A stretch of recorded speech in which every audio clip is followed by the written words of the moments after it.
আসসালামু আলাইকুম। আমি ডাক্তার আনোয়ার এইচ বিশ্বাস। আমি সরকারি হোমিওপ্যাথিক মেডিকেল কলেজের কমিউনিটি মেডিসিন বিভাগের প্রভাষক। আমার chamber global homeopathy clinic, Mirpur 2, ঢাকাতে, চিড়িয়াখানা রোডে। আমি একটা ছোট বিষয়ে আলোচনা করি এবং হোমিওপ্যাথির সাথে নাক দিয়ে রক্ত পড়ার যে রেপার্টরি করা যায় সেটা আপনাদের সাথে একটু শেয়ার করব। বিষয়টা আমার সামনে ল্যাপটপ আছে এবং একটা সফটওয়্যার আছে। সফটওয়্যারের মাধ্যমে সফটওয়্যার, এটার মাধ্যমে আমি দেখাবো যে কিভাবে এই নাক দিয়ে রক্ত পড়া বা এপিস্ট্যাক্সিস এই রোগীর ম্যানেজমেন্ট হোমিওপ্যাথির মতে কিভাবে করা যায়। তো আমার সাথে থাকবেন, আশা করি আপনারা সবাই উপকৃত হন। বিশেষ করে আমার স্টুডেন্ট এবং কলিগ যারা আছেন হোমিওপ্যাথিক ডক্টরস, তারা বেশি উপকৃত হবেন আশা করি। এই জন্য আপনাদের সাথে এই বিষয়টা শেয়ার করছি। নাক দিয়ে রক্ত পড়ার একটা কমন বিষয় হচ্ছে যে খুব গরমকালে, খুব গরম পড়লে, বিশেষ করে মার্চ, এপ্রিল, মে এই সময়টাতে কিন্তু নাক দিয়ে রক্ত পড়ার প্রবণতা বেশি হয়। বিশেষ করে শিশুদের বেশি হয়। হঠাৎ করে খবর আসে যে খেলার মাঠে বা স্কুলে শিশু নাক দিয়ে রক্ত পড়ছে। বাবা মা বা গার্জিয়ান খুবই এক্সাইটেড হয়ে যায় এই বিষয়ে।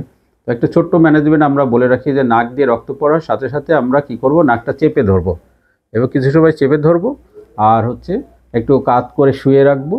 আর পাশে খুব দ্রুত বরফের ব্যবস্থা করলে, কারো ফ্রিজ থেকে হোক, যেভাবে হোক বরফ ম্যানেজ করে আইস চাপা দিয়ে রাখবো, কিছু সময় টাচ করব, নাক দিয়ে রক্ত পড়া বন্ধ হয়ে যাবে। এরপরে আমাদের যে চিকিৎসা সেটা হচ্ছে যে যদি নাক দিয়ে রক্ত পড়া শিশু দেখে এক্সাইটেড হয় তখন কিন্তু তার প্রেশার বেড়ে যেতে পারে। হঠাৎ করে প্রেশার চেক করলে 200/100 দেখা দিতে পারে। তবে যখন নাক দিয়ে রক্ত পড়া বন্ধ হয়ে যাবে তখন আবার যদি প্রেশার চেক করা যায় তখন কিন্তু প্রেশার স্বাভাবিক দেখা দেয়। আরেকটা কাজ হলো যে শিশুর অনেক সময় নাক ফোটাতে থাকে, নাকের ভিতরে আঙুল দিয়ে নাক ফোটাতে থাকে। এই কারণে নাকের ভিতরে একটা আলসার তৈরি হয়, সেখান থেকেও হঠাৎ করে ব্লিডিং শুরু হতে পারে। আর যদি কোনো নাকের ক্রনিক কোনো ডিজিজ থাকে, ডিপ আলসার আগে থেকেই থাকে, কোনো ক্যান্সারজনিত কারণে হতে পারে, অন্য কোনো নাকের অসুখ আগে থেকে আসে, সে কারণে নাকে রক্ত পড়তে পারে। তো আমি এখানে একটু দেখাই যে নাক দিয়ে রক্ত পড়ার জন্য হোমিওপ্যাথিতে আমাদের যে ওষুধগুলো আছে রেপার্টরি করে আমি দেখাতে চাচ্ছি যে আমাদের ওষুধগুলো কিন্তু এখানে দেওয়া আছে। আমি একটু শেয়ার করি আপনাদের সাথে যে নাক দিয়ে রক্ত পড়া এবং দেখেন নাক দিয়ে রক্তক্ষরণের ফলে মুখমণ্ডলে আকস্মিক রক্তস্রাব বা রক্তিম মুখমণ্ডল, এটা ফেস চ্যাপ্টারে পাবেন। Heat, flashes, epistaxis with. তো এখানে কি মেডিসিন আছে আমরা ক্লিক করে জানতে পারছি। এখানে মেডিসিন হলো বুফোরানা, এটা সিঙ্গেল মেডিসিন দেখাচ্ছে।